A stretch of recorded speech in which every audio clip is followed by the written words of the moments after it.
welcome to another episode of Cloud Security Podcast. Today is the post-RSA conference. Yes, one of the biggest cybersecurity conference, but fortunately, I don't have to talk about this alone. I've got a few friends online. Let me bring them on stage one by one. Hello, welcome everyone. Thank you for joining me. Actually, as always, we'll do a brief intro and we'll do a clockwise.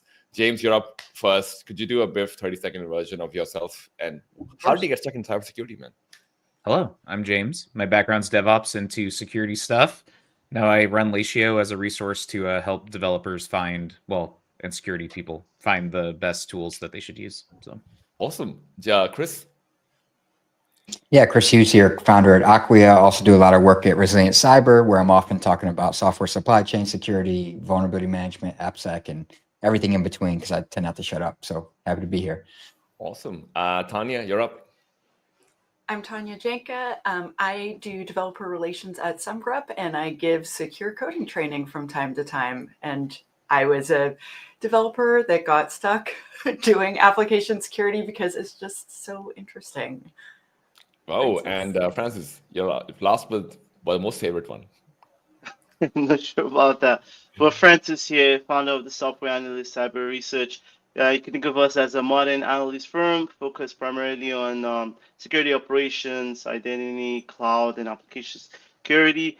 We primarily do a lot of research reports. You can find it on Software Analyst, Substack.com.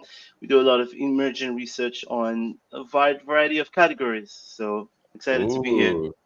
Oh, man. I mean, RSA Conference is one of those ones where at least they claim they had 45,000 people, attendees, and this is not accounting for the people who did not buy the ticket but were outside hanging out. Keen to know initial reactions or, was this anyone's first RSA by any chance? No, right? Everyone's been, perfect. Yeah, because I think, at least for people who are, I guess, listening to us or watching to this, feel free to drop in where you're joining in from. If you have any questions, drop in the comment as well.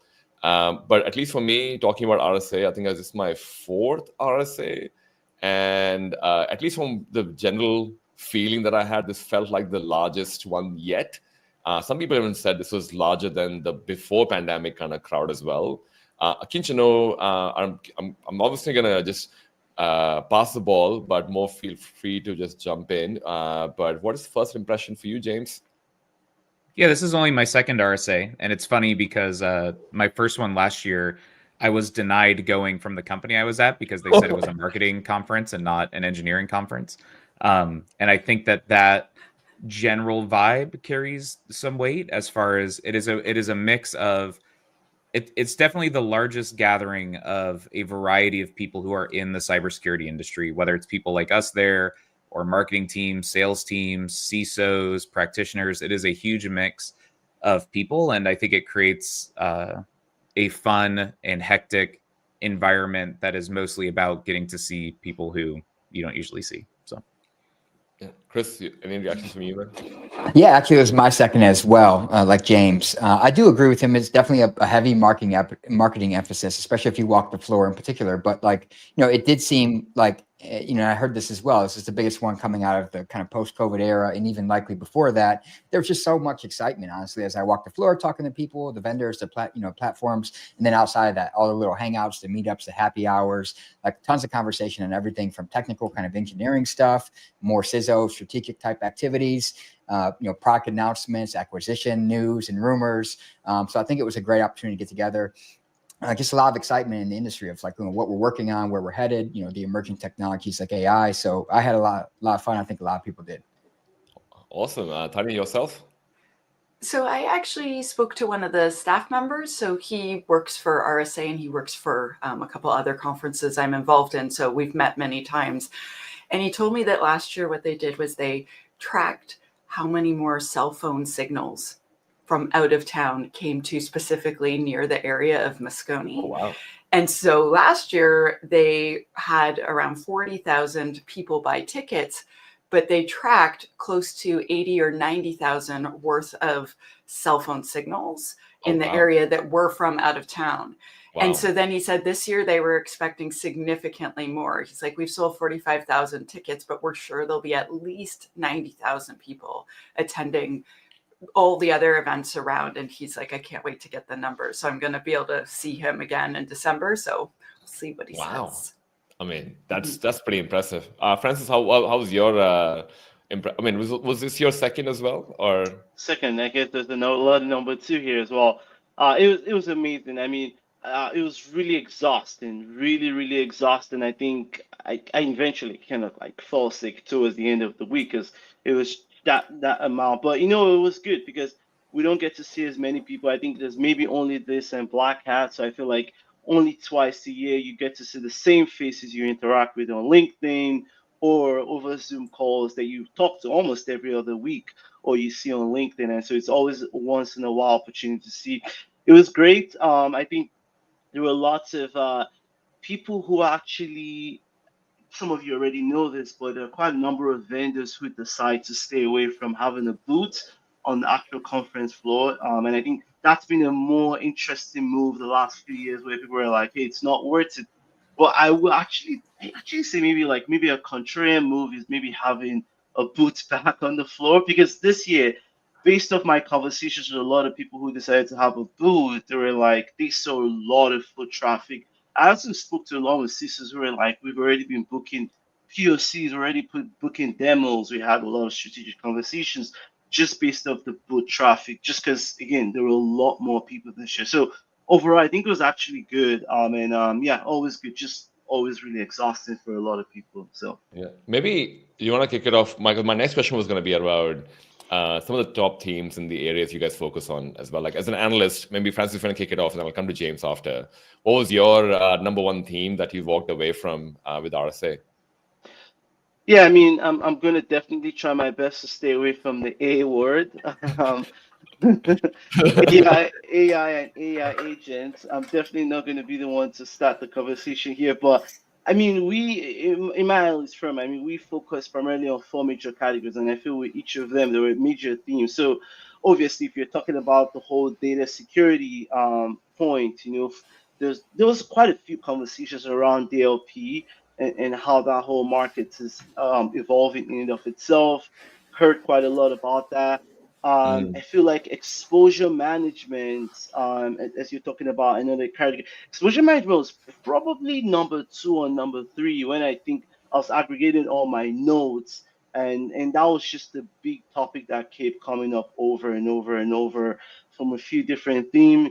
I think obviously within cloud security, there's this whole runtime buzz that's going around. So had quite a few conversations there. I think obviously in identity, within identity specifically, this whole conversation of permissions of agents, I guess, kind of run away from the word, but that was definitely a big theme, So across the board, though, there were just quite a different themes across, depending on the industry vertical. But more largely speaking, I think some contrarian things were like the presence of on-prem. On-prem is not going anywhere. That actually was something that was very interesting. Like on-prem is not going anywhere, and we're still going to have a lot of those. That was an interesting one. I think where CISOs are spending budgets, all this talk about AI and agents, I feel like most of the CISOs and practitioners I spoke to are like, hey, you guys actually spending on this? No one told me like we're actually putting budget behind any of these things. So I was just like, man, anyways, it's just the whole vendor push around a lot of these topics. So yeah, those are different themes that I heard, but obviously there's a lot more we could go deeper on. Awesome. And James, what was your thought as a fellow analyst? Yeah, it's I think this year is really people trying to find their messaging footing. Like we're in a post-Wiz acquisition cloud security world. The AI stuff, I actually, for as much as everyone's interested in it and talking about it, both similarly to Francis in terms of no one I talk to has like a budget line item allocated for it. So the hype is definitely ahead of where budgets are at. And I think that's creating a lot of confusion on the vendor side as far as like how much do we actually push this or not? How much are people interested or not? And I think that really creates a lot of just general confusion around that. I don't think there's any major new developments happening this year, except for a continuation of the all-in-one ASPM kind of thing on the application security side, where teams are looking to consolidate more and more into a single platform. And then same on the cloud side, where people are looking more to consolidate and get results out of their runtime security platforms. the major things I kept hearing were not that security budgets are decreasing. If anything, they're staying the same or slightly increasing. But the tool fatigue is leading to people. One of the first questions most practitioners I talk with are asking is, what tools can I get rid of when I buy this one? And I think the reality is, if your tool pitch is not, if part of that pitch is not a replacement of something else along the way, it's going to be a lot harder to argue for it. Awesome. And I think I would agree on general theme just being either consolidation or, hey, I think I've had enough. I'm just going to enjoy the parties as well. So there would have been that kind of some of that as well. And maybe AppSec side, we might start with Tanya on that one. What was the, I guess, your takeaway, one top theme from the event? So I absolutely agree that consolidation is important. Also, a lot of conversations about contextualizing your data. Like, what is the purpose of having all of this data if it doesn't help you decide what's actually worth prioritizing? So a lot of discussions on that. In previous years, I've seen security champions be one of the hottest topics, like for the softer parts of AppSec. And there was a lot less of that this year. So that was interesting because still I'm getting lots of consulting calls about it all the time. So it was interesting. There was a lot less content on that topic. Also, obviously, a lot of people talked about AI, and I tried to introduce the topic of a secure system development lifecycle that has all the threats of AI built into it. And so there are a lot of people talking about, like, how do we make sure we use this tool very safely? Yep. And rather than just hype, it's like, okay, so what do we do now? So that was somewhat refreshing. Awesome. And Chris, I mean, you probably have a supply chain vulnerability management AppSec. What was your thoughts on the whole? No, I think so. Everything they said kind of wove into how I thought about it when I walked away from it too. Was, one, obviously AI was there, right? But it wasn't just AI for AI's sake. There was a lot of people trying to position on how they use AI, whether it's for efficiency, cost savings, automation, acceleration, and then also, to the piece of that Tanya talked about, contextualization. Did see a big push around not just more findings, more alerts, more notifications, but trying to minimize that burden, that toil. So what's actually exploitable, trying to minimize cognitive load in SecOps, type environments, SOC SIEM type environments. Same thing for AppSec around like what's reachable, what's exploitable, that kind of thing. So a lot of focus on efficiency, both from the practitioner's perspective and then the organizational perspective too. To James' point of, if you use this tool, you can consolidate your tool chain because you won't need X, Y, and Z, right? You can get more things in one place. So efficiency focus, both from the practitioner's perspective and the vendor's perspective, and then weaving AI into how that helps. So AI was more of a kind of a nuanced horizontal rather than a vertical. It was kind of woven through the different, whether it's AppSec or GRC or SecOps, the different, kind of niches. It was woven into how they could use it to help do more things more effectively. So yeah, I think those were all great takeaways. Was there anything, and I mean, I'm glad you mentioned the AI part as well, because I'm curious as to, obviously we have our own area of specializations and we were looking at, hey, what's happening in our areas. I'm curious, was there anything outside of your area that you felt as you were walking around that AI was solving, like, oh, actually, that maybe caught your attention as you were looking at it? I mean, Chris, if you want to, we can start with you if you like. Yeah, honestly, it's not necessarily a surprise, but I see a lot of a push to use it in different areas. Like I said, AppSec, GRC, SecOps, but I'm seeing a big push in particular around compliance.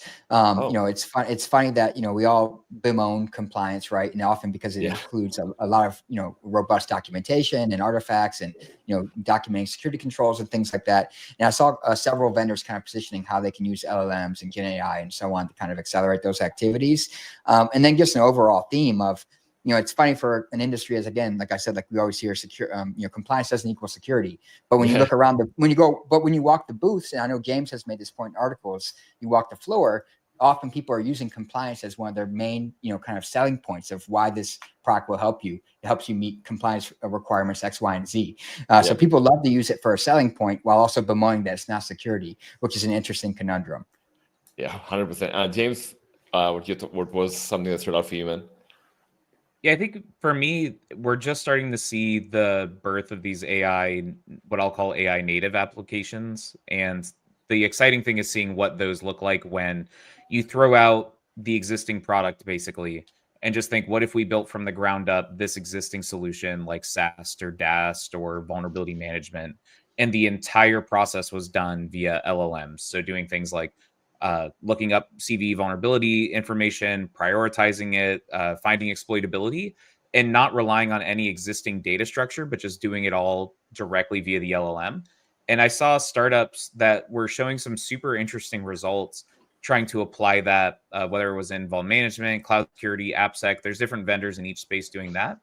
And I think there is a sort of potential here where I think about applications that were born before the cloud and then after the cloud. They just feel totally different because all the frameworks are different. The way you develop apps is different. The scalability is all totally different and newer, and they just feel better. And I do think that there's a potential that something like that happens in the next few years, where we look at some of these like pre-AI versus post-AI applications, and the potential is there based on some of the demos I've seen.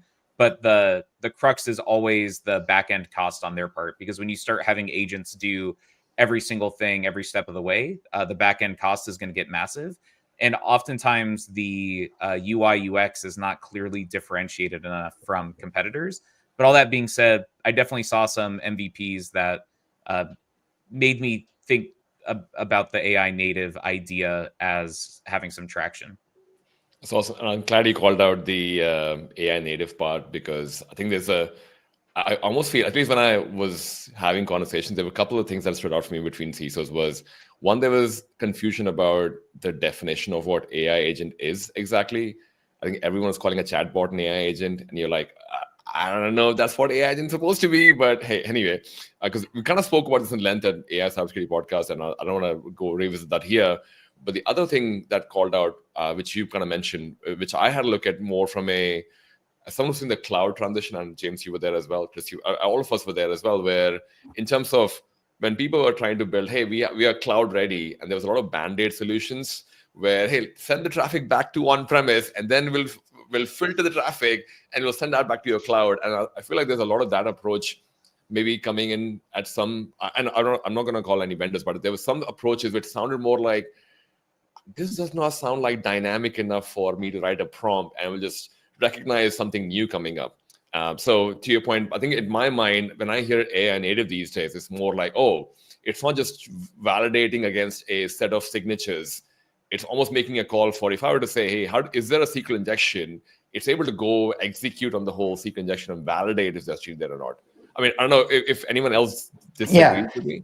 No, I was actually going to jump in and say, like, I know you all have spoken and written about this in your various outlets and in your network, is like, there's a bit of a disadvantage almost if you're an incumbent, because you have an existing tech stack, data structure, the way you interact and integrate with customers.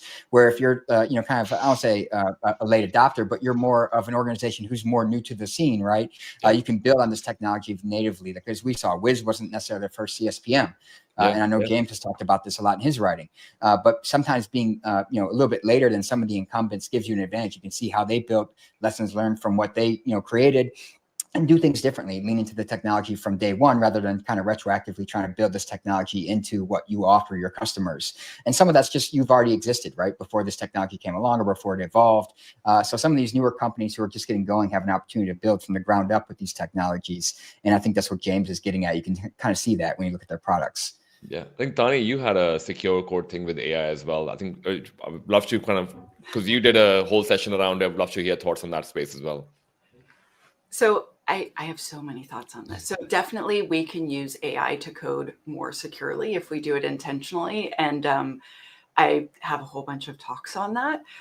But the things that I saw at RSA, some interesting things of using AI to solve traditional AppSec problems. So using it with threat modeling, using it to create test data that doesn't completely suck. So like an issue across many, many enterprises is that they don't have good test data. So they use an old copy of production, and then there's no privacy, right? And so using the AI to generate testing data that is good, that will do all the things you want, but that isn't a mess. And so I'm seeing people basically go through the entire system development lifecycle and figure out a way to use AI in almost every single part. And I find that super fascinating, whether it be like a product that someone's going to sell us, or an individual AppSec engineer just being like, you know what, I'm going to supercharge my skills. I'm very, very interested to see the creative ways people are using AI. Yeah. Francis, what was your insight on that, man? No, I think all of everything you guys have mentioned are extremely spot on. I think not just more broadly speaking in AppSec, I think some of the conversations I had last week was just the fact that when we look at all the traditional areas of cybersecurity, it feels more like AppSec will be the category where AI disrupts the most, or at least what we know as Ooh, traditional hot SaaS. take. I don't know, and honestly, I really want to open it up for conversation here, but that was really a hot take. And in fact, I spoke to a few heads of security last week who who are telling me that give or take over the next 5 years, they don't see themselves investing as much into their AppSec category as much as maybe other areas, just because again, the whole reason being that hey, developers now obviously 30 to 40% of their about of code is being written by AppSec. Obviously, we know those will create their own downstream problems, but now they're focused on more on like AI code review, more things around supply chain are more the more important things.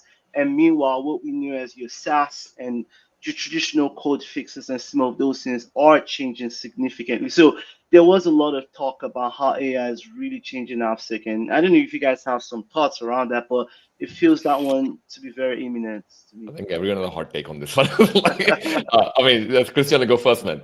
Yeah. I recently, not to plug my own piece, like my own pieces, but I wrote a piece about, AI driven security dilemmas. AI, and I feel like in previous technological waves, and you all know this, security in the kind of context of crossing the chasm is always a laggard or a late adopter. Like the cloud is risky, right? It's not our computer, and we've kind of perpetuated this through the evolution of technology and new cycles.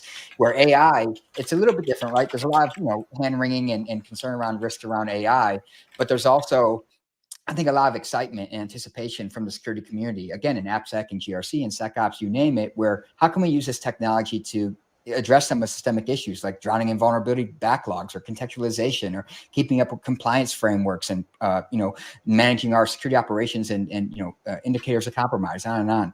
So I think we're leaning into the technology a little bit more than we have in previous technological waves and saying, how can we use it, right? Because we know that folks within the development and engineering community are using this. The business is looking to use it. The adversaries are starting to use it, and within the AppSec context in particular, to Francis's point, I believe it was, is people are starting to use this for secure code review and try to contextualize findings around vulnerability management. We know that we're not going to we're already struggling to keep pace with developers. Now they're 40% more productive or whatever, right? 80-90% of the code will be written by AI. We're already outnumbered by developers in the organization. Like we can't keep doing the things that we've done in the past. We're just going to fall further and further behind. So I think there's more of an excitement of being an early adopter or at least experiment with the technology to see what can be done. Yeah. And Tanya, did you have some thoughts as well? I'm super excited about people using AI to do better in AppSec. So I'm going to have a hot take that a lot of people might get upset about is I think that we've been failing. I don't think we've been succeeding in AppSec.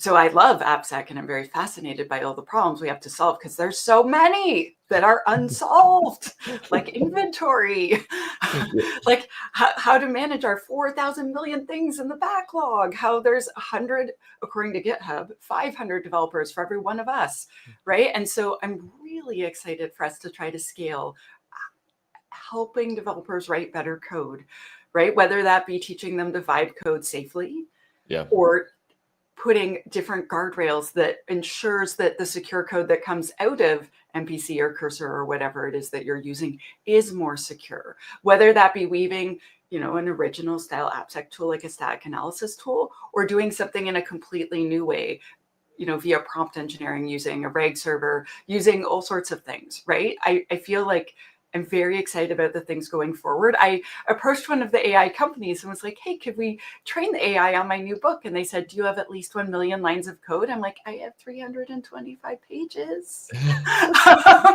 And they said that wasn't enough, but they're open to ideas, right? Like all of the AI providers want their AI to write the best, most secure code. So they're interested too. So I'm trying to think of ways that we can scale helping developers continue to write completely amazing applications, astound and delight their customers quickly, but also safely. But would you agree to what Francis said, that AppSec would be the first one to be impacted the most by AI? I feel like it's already being impacted quite a Already bit, being but impacted. mostly in good ways.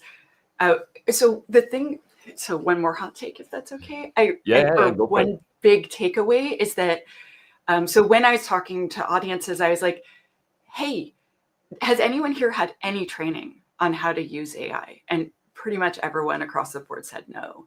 And I explained just like how I did a performance review at SumGrep and how the HR team was like, we know all you dum-dums are going to, just kidding, they didn't call us dum-dums, but they're like, we know you're all going to do this, right? So we're ready for it. But they're like, here's how to do it in a way that works for us. So don't make it answer everything. Instead, get it to analyze the question and see if you've answered it completely, or use it to help change the tone so it's more professional, or have it like reformat the thing that you wrote, or have it validate against like a list of facts that you came up with or something, right? And they made it clear, like, don't do this, yes, do that, just for like this paragraph I'm supposed to write, right? Most companies are giving zero guidance on everything. And so I think one of the big takeaways is teach them how you want them to use it, because they're going to darn well use it anyway. They all already are. And the few that aren't are probably the ones where you're like, gosh, that guy's unproductive. And so everyone's using it. Make sure they use it the way you desire them to use it. You should have like policies. You should have training. You should, for software development, it should be part of your system development lifecycle now. Interesting. I think, and James, I'm going to come to you after this, because I think James kind of said something really interesting. He was talking about MVPs. Most of the conversations that I've had with people who are working in this code, like my understanding so far, and feel free to correct me, at least in the conversation that I had, was all the MCPs, A2As, people are still in pre-production. No one has built those agents in production at this point in time. Vibe coding is a thing, but that's primarily not being pushed as effectively all the way to production branches. Like if it's a minor change versus hey, this is a feature upgrade, like, because there is a whole conversation about legacy code, like legacy languages versus like what's supported or not supported. But it's really interesting, because I think for me personally, the two things that I made a post about this before we went for RSA, was these are my top themes for RSA, and I've kind of, at least for me, I've personally felt all of them are ticked off. And I have a feeling, because AppSec was in there as well, one that I think has not been covered yet. So James going to bring it up as well, because that's the love of his life at the moment, at least professionally. What was your hot take from RSA, James? On the AI AppSec? Oh yeah, I mean, you can talk about AI AppSec if you believe there is going to be the first one. Or... Oh, on the MC, yes. I was trying to figure out what the love of my life. Yeah, the MCP stuff. It's, I think the most interesting question in all of this is if there's room for AppSec vendors in a Cursor world, and what that is. I think Cursor is sort of an existential threat to all of this stuff, because I mean, first of all, the reason AppSec is the first starting place here is because it's really good at code analysis. Like, it's just a bunch of text and you ask it, like, this is why I made my open source AI security scanner, because literally that thing's just saying, hey, are there security issues here? And then I made in a weekend a competitive SaaS scanner to every SaaS scanner that's out there. And that's just what's scary about the potential of Gen AI to do this stuff. But then a lot of vendors are building their MCPs as like ways to do secure vibe coding, quote unquote. But Cursor also cares about having the code that it generates be secure. And they have a lot more resources and funding than every single AppSec vendor in the space that's trying to shove an MCP into the workflow. And I think that's the issue, is it's sort of security vendors recognize that they need to be in this workflow, and MCP is just the first way that they can kind of get in there. But I think it's an open question as to if it's actually useful and how useful it will be and how long it'll be useful for.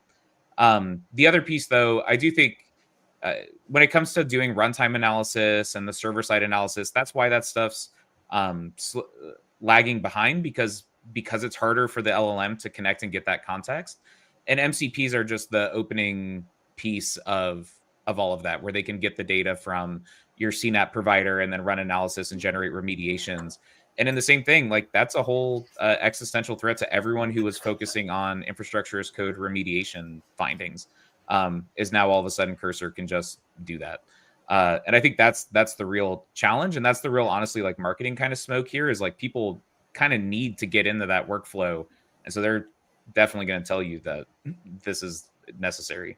Yeah, I think Chris, you had some thoughts as well. Yeah, I was just going to jump in. I like where James was going with that. For one, is like, security again. We're trying to shift quote unquote shift left, right, get into the developer's workflow, try to not disrupt their flow or add cognitive load to them. MCP allows us to integrate natively in that way. But to his point, I think there is a real threat if these large platform providers who are doing some of this AI-driven development decide to focus some of their resources and attention on security. It kind of alleviates the need for these additional kind of third-party security tools or products, right? If the large LLM and Copilot coding agents and so on do this natively, and we saw this a bit with the large AWSs and Azures and GCPs of the world. If they start providing security services on their platform, it kind of squeezes out the need for yet another tool, yet another vendor. So it'll be really interesting to see what kind of resources they allocate to this and how much attention they put on security. Because as James said, it could have a big kind of ripple effect across the ecosystem. If I could do this natively in Cursor or whatever, why do I need yet another tool? Again, to our kind of earlier comments around consolidation, cost savings, efficiency, and those kind of things too. Oh, kind of like what GitHub did with AppSec. I mean, because they became it's like native. People are already pushing code in there.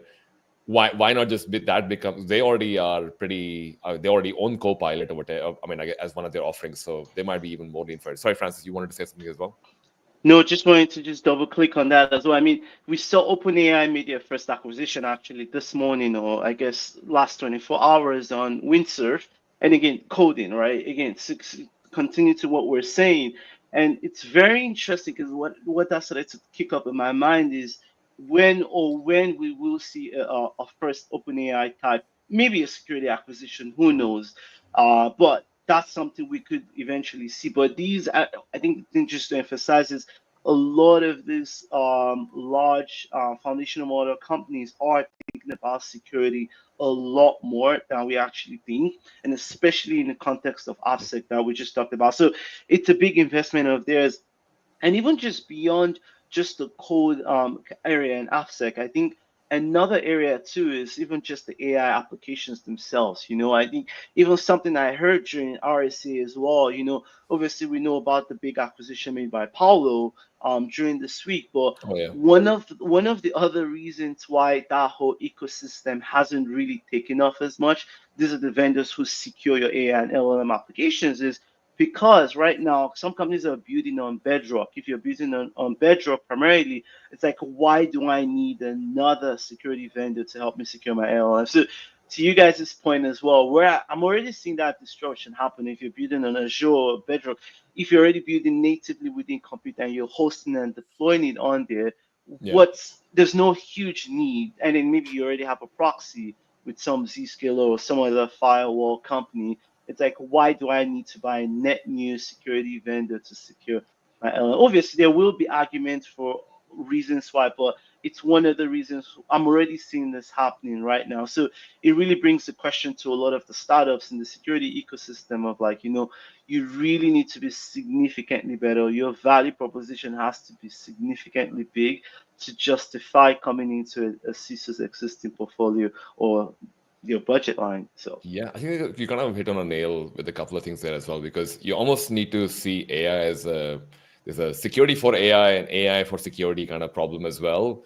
And then as a security person, as a CISO, you're looking at this as true profiles. I think another thing that did not get a lot of attention was the whole machine user part, because a lot of people look at that as it's an internal threat versus an external threat. Like, I think if I were to put a profile to it, like, how likely is it that the 50,000 employees that I have are all going to have rogue AI agents? Even if they do, like, that's an internal threat. I'm hoping security awareness, something else. But I think the way it was portrayed is that there are all these external AI agents that are going to attacking your system, but that's where the firewall shit comes in as well. So kind of like, there's a whole a conversation to be had about AI for security and security for AI. So we kind of spoke about security for AI with the AppSec space impacted. I think there's a whole conversation about SOC teams. And maybe to James's point, the runtime security is a bit slower also because, funny enough, at BSAT, which happens the weekend before, I think some of us are there, I had a cloud security meetup, and we were talking about runtime security as a thing and why people, whether that's is a top of mind for people. Funny enough, and this may be interesting for Chris and Tanya, a lot of people ask, did you mean DAST by runtime security? And I'm like, no, that's not what I meant. But you kind of people wanted to clarify, hey, what do you mean by runtime security? It was really interesting for me personally. Like, I don't know if Tanya and Chris, whoever wants to take it first, if you guys are seeing that the shift that at least James, me, and Francis and everyone else talking about from a runtime security, hey, we're bringing all the real-time alerts from all these different endpoints into one single location.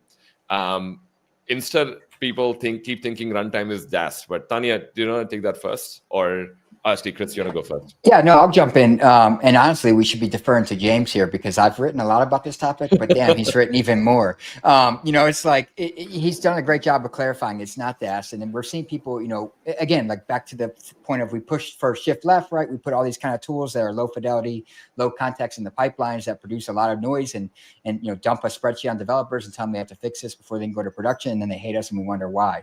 Not only that, but we've started to realize that like we need to focus on what's actually running in production. What could potentially be exploited in runtime production environments by malicious actors and have an impact. And, I'm not going to name any vendors, but, again, James has done some great coverage here. I've written about this. I think Francis has as well. That runtime production environment context is key. And we're even seeing some vendors who maybe have focused on DAST in the past in terms of their category, even shifting to what they call cloud application detection and response or application detection and response, ADR. Again, kind of that paradigm of people who were kind of in an earlier phase and have to pivot versus those who are kind of built in, the ADR, native space, right? They came up in this time. But I think, again, organizations are looking to say, hey, what do I have actually running in production? What's a real risk to me that I need to be concerned about in my production environments, my production data, my production workloads? And vendors are starting to orient around that because, again, the shift left, we need that. We can't get rid of it. We need that capability, but it does produce, a lot of findings that could be noisy in some context. Yeah. Tanya, did you have something to... I agree with Chris as usual, but on top of that, just for a bit of clarity for if anyone's super new to this, it's like we'll build an application and we'll do security as we're building it, right? And I find a lot of AppSec teams focus on that. And then right before we release it, like we'll do some sort of pen test or something. And final thing, we're like, it's great. But then it goes out to live in production for many, many, many years. And we're often very weak with that. As an industry, we totally suck at detecting when an application's being attacked, unless it's a network style attack or it's a DDoS where like everything spikes. But if someone's using the application and exploiting business logic issues, like we completely suck at seeing that, right? Yeah. And I know a bunch of vendors are going to tell me I'm bad. Anyway, they're always upset. So I feel like this is an area that we really need to work on. Like when I go and investigate incidents, there's no logs, or there's, logs, but they don't log the security controls, or they're incomplete, or they're only 3 months old, et cetera, right? So this is an area that I feel our industry is pretty weak in. And I really hope to see some awesome innovation in this space, because we tend to just focus up front on the security. And then we're like, off into the world you go. Good luck with that. But we still need to protect those apps all the way till the day we decommission them. Fair. And James, you obviously, as Chris mentioned as well, you've been talking a lot more about this than all of us combined. So we'd love to hear your take on this, the whole runtime security thing, for at least the confusion that still creates, even till today.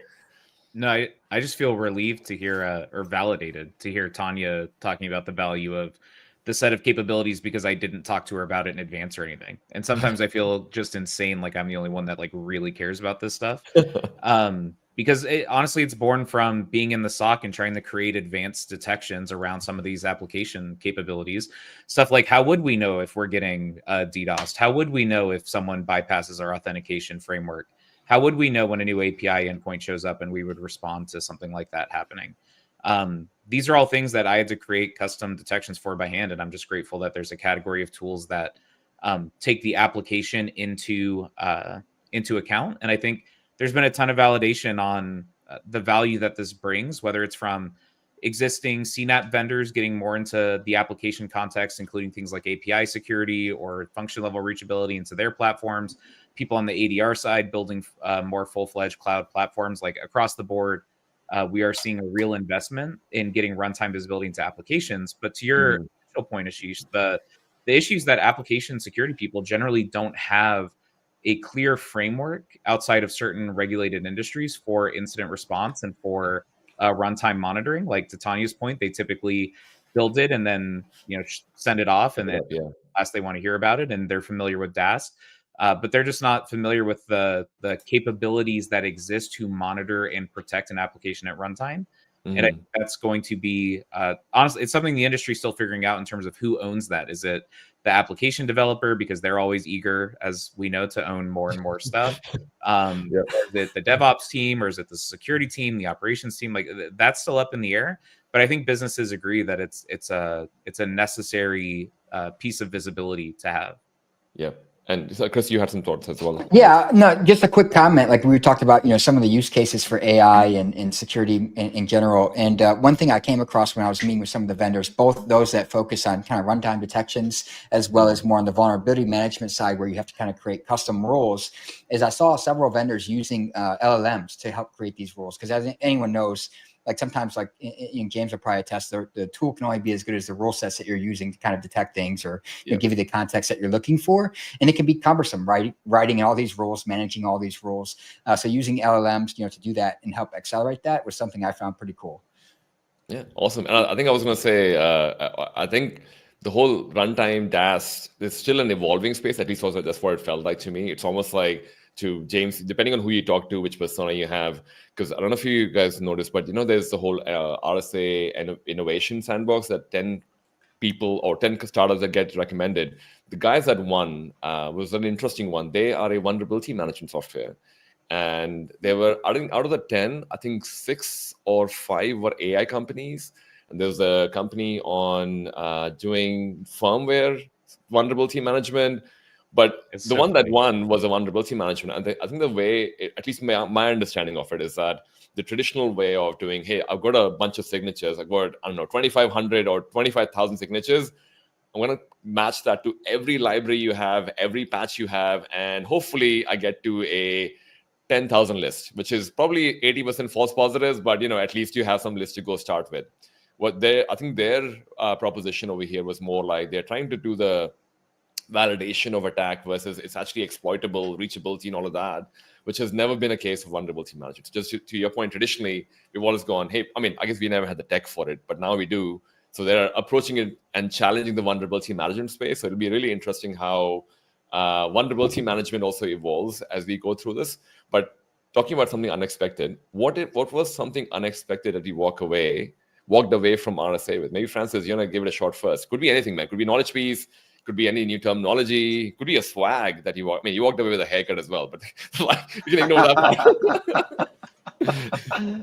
Oh man, I didn't know about that, but man, it's so hard to find anything new, like sadly, obviously, like we've all, I think we've all talked about this on Twitter and everywhere, whether it was the animal, sheep, and whatever boots that we've never ever seen. I think that was a new one. Or even the truck. I think that was by Torque or whatever, that had like the very innovative stuff. But like obviously those were like net new things. But in terms of technologies, terms, or whatever, man, it is so hard to stand out. And sadly, I don't know if there's anything brand new that I've never heard of or never seen. So sadly, I think I would take a pass on that one of like. So everything is repackaged as a new thing. It's repackaged as a new thing, if I want to put it that way. Nothing extremely is like net new. Oh, fair. I think no swags that you stood out for you, I guess, this year as well. It's just still socks and t-shirts. That's something I need to do a better job of, is actually taking time to walk the floors enough to look for news. So the problem with analysts, we just go from briefing to briefing, but no net new swag this time around. No net new swag. Fair. So, in all the analyst briefings you had, there was nothing that stood out for you, like, oh, this could be, obviously you kind of spoke about some of them earlier, but nothing outside of that. The only theme that's coming up more and more from what I'm hearing is we're going to move away from a world of rules and detection rules to a behavioral world.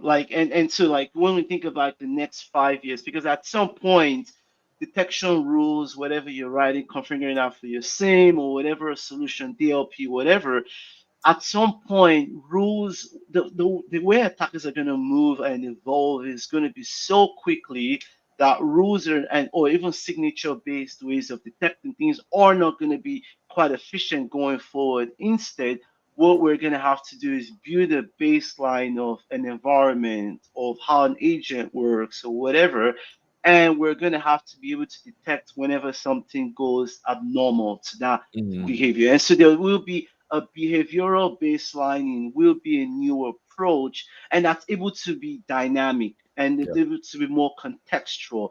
This is an evolving theme that I'm hearing will affect all areas of security, not just one area. And we're going to move away from this rules signature type role. So it's kind of an emerging theme that's surfacing that the security world might have to move to when all your systems are intelligent, all your systems are driven by AI. Is that's going to be the new battle, and it's going to be slightly more on the runtime, or you build things secure by default, but we know things might break in the runtime type environment. And how do you come up with some way of baselining and detecting Like that? almost looking at a dynamic environment, basically. How do you respond to a dynamic environment rather than a static environment these days? Correct, because attackers are going to be moving so fast that the rules that you wrote before for yesterday might not be as effective next time. And so, Yeah. how do you detect something that looks outside of that? It's a resurfacing theme. How Yeah. true that is, we shall see. So, Actually, yeah, because to everyone's point as well, because I mean, because I guess maybe this is a good way for me to bring that question as around the whole people who are kind of building their programs, who are leaders or practitioners, walking away, who could not attend RSA. What was the things that they should consider in their program? Sounds like, to Francis's point, dynamic environment, at least based on what we have been talking about, that whether it's Windsurf or Cursor, there's already a huge spike of developers using AI tools. I think every developer we speak to, they're all using AI tools to produce code, which is dynamically created. There's a influx of, hey, maybe the SOC teams need more real-time information from cloud providers, which we already know comes with a 15-minute delay at least. There's a I mean, movement is something that is definitely coming across quite honest. There's a very good theme there. James, I don't know if in the conversation you had, was there any takeaways for people who are building programs, as leaders or practitioners, that people should consider for people who could not attend? I mean, outside of maybe even if it's something which is we spoke about earlier, but maybe it's outside of what you thought. Yeah, I think the thing that is both painful for me to admit, but I found it to be very true, is that brand is really of critical importance in cybersecurity. Like the longer I've been doing this thing, I just had so many conversations with practitioners about tool selections they were doing and like which vendors they were choosing to evaluate. And so much of it was based purely on the perception of the brand. And so a question like, who's the best at reachability analysis, for example, when everybody says they do reachability analysis, that's a really difficult question to answer, both in a technical sense of how they're doing it and in a sense of having a test data set that you can reliably throw at it and try to figure out what's going on. And so more and more just realizing that a lot of times I would try to talk to people about different vendors they should include in their bake-offs and assessments. And it really just came down to, whoever they felt had the most buzz or positivity around. And I think both that reflects two things, like one in terms of like the marketing teams and the importance of their job from a vendor perspective, but from a practitioner perspective, it's a call, I think, to try to second guess yourself, understand how these technologies work, do actual bake-offs to understand what's going on.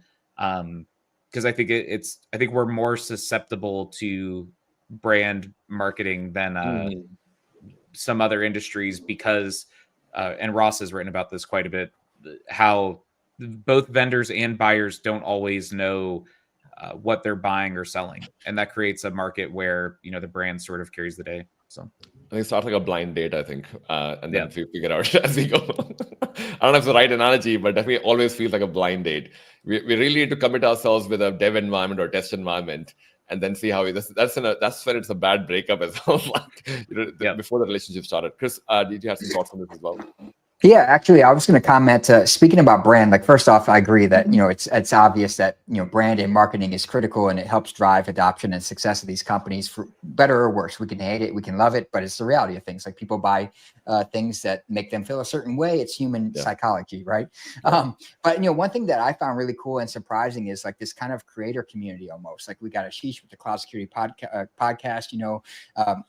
James with Lashio Tech, Tanya with She Hacks Purple. I ran, there was Ross there with Venture and Security, Mike Prevet on Return on Security, Francis Software Analyst Newsletter. You go on and on, right? With Daniel Miesler, you name it. Like there were so many of these folks there. And as I was interacting with people, they're like, oh, I love your stuff. I read it. And I also read X, Y, and Z. And it was kind of cool to hear like that there's a community of folks out here, all with different perspectives, whether it's SOC or AppSec or secure development, cloud security, you name it, who are out there and have credibility in the community and are building these relationships and people are listening to and having genuine conversations with. And I was excited to be a part of that, and really cool community of people we have here. It was a wealth of information like that, bring all this information together. You could never go out and kind of do all that stuff that James does, plus what Tanya does, plus what Francis does, all on your own in one place. And like leaning into these outlets and these insights is really cool. Yeah, awesome. And Tanya, your thoughts? So I did a whole bunch of informal interviews during RSA with various people. Thank you to everyone, including Chris, who said yes to letting me interview them. And one of the people I interviewed was a cyber warfare lawyer, Kristen Flynn Goodwin. And she told me many stories that scared my pants right off. But one of the funny stories, so a lighter hearted story from this lady, was about basically how a ransomware attack happened. The company refused to pay. So the ransomware attack group waited until the date had passed when they were supposed to have reported the breach, and they didn't. So they told on them.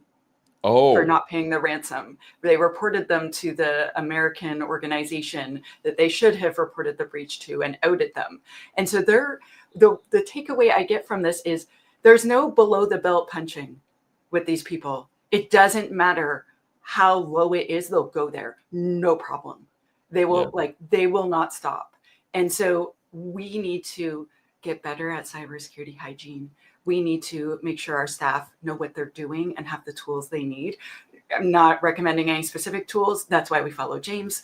But I feel like we really need to pull up our socks more than ever before, because they're using all the tools that we are, but to attack us. And I'll release the interview later and send it to all of you. It's super terrifying. Wow, I mean, I'm already scared. before ransomware is an interesting one that it still exists after all these years of talking about it. Or at least feels like it. Like one conversation that did not come up enough during the entire RSA, and there were a few memes about this as well, was zero trust was not heard enough this time.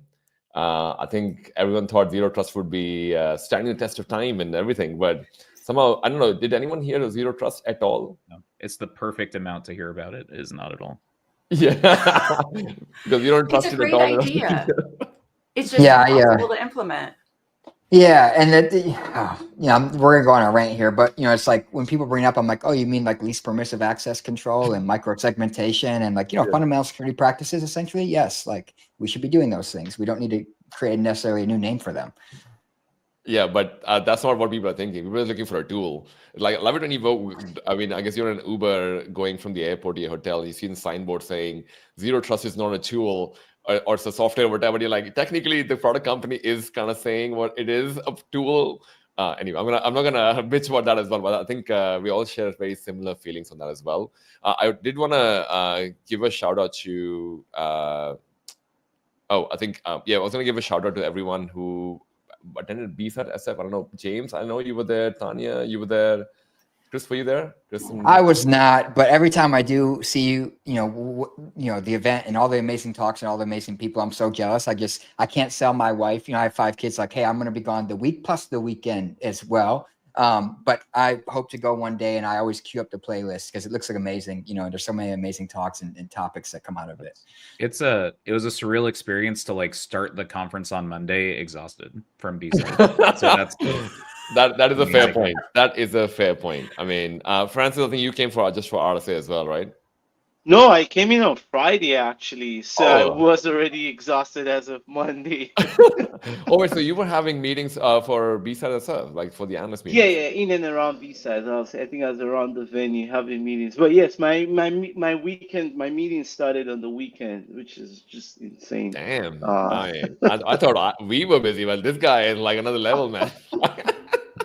No, but I mean, this is most of the conversation that I at least wanted to have with you guys. So I think we covered B-sides, we covered B-side SF, we covered RSA, we went through some of the themes as well. But for people who tuned in and people who would listen in later as well, would love to hear comments and any questions you have later on. Just feel free to drop them as well in the comment section. But overall, I'm going to start with where can people find you guys and connect with you and talk more about this. James, kick it off, man. Where can people find you and love more about Lashio Tech? Yeah, I'm in the middle of reconfiguring my domain, so you can either latio.com or latio.tech, and then they'll take you. You'll have different experiences depending on which path you choose at the moment. That could be interesting. Do you go into runtime security or do you go into AI? Like, the LinkedIn and the Substack, which is pulse.latio.tech, are both good places. I will put that in the shorts as well. Chris, what about you on that?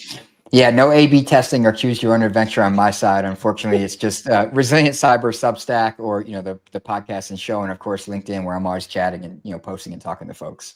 Awesome, Tanya. If you look up She Hacks Purple, you will find me on pretty much every platform, and shehackspurple.ca is my website with my blog, and all of the goodness is there. And Francis? Talking about new URL, we have a new website coming up actually in 2 weeks from now. So keep your eyes peeled. Wait, so I should not post your website until. But in the meantime, for now, you could just find me softwareanalyst.substack.com. But keep your eyes peeled on LinkedIn. I'll be talking about our new website. This guy is like all about hot takes. So I do want to give a shout out to Zenith as well, who joined us and spoke about how great the panel is. So shout out to Zenith as well for tuning in. But thanks everyone for tuning in, and hopefully you got some value from this as well. I enjoyed the conversation, and we got some takeaway from this as well. But thanks everyone for tuning in, and we'll see you in the next panel. Thanks everyone. See ya.